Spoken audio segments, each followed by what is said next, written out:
കാലത്തെ ചുവപ്പിച്ച കരിവെള്ളൂർ സമരത്തിന് ഇന്ന് 77 വയസ്സ്.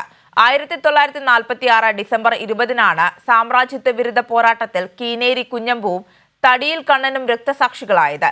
ഭൂമിക്കും ഭക്ഷണത്തിനും സ്വാതന്ത്ര്യത്തിനും വേണ്ടി പൊരുതി മരിച്ചവരുടെ ഓർമ്മ പുതുക്കിയാണ് ഓരോ രക്തസാക്ഷി ദിനവും കടന്നു പോകുന്നത്.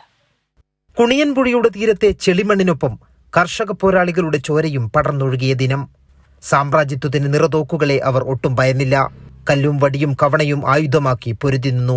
കേരളത്തിലെ സ്വാതന്ത്ര്യ സമര കർഷക തൊഴിലാളി പോരാട്ടത്തിലെ ജ്വലിക്കുന്ന അധ്യായമായി മാറി കരിവെള്ളൂർ.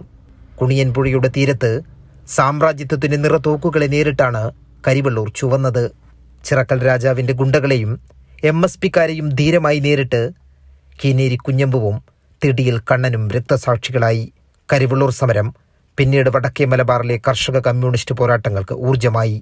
ഭൂമിക്കും ഭക്ഷണത്തിനും സ്വാതന്ത്ര്യത്തിനും വേണ്ടി പൊരുതി മരിച്ചവരുടെ ഓർമ്മ പുതുക്കിയാണ് ഓരോ രക്തസാക്ഷി ദിനവും കടന്നുപോകുന്നത്. കൈരളി ന്യൂസ്, കണ്ണൂർ.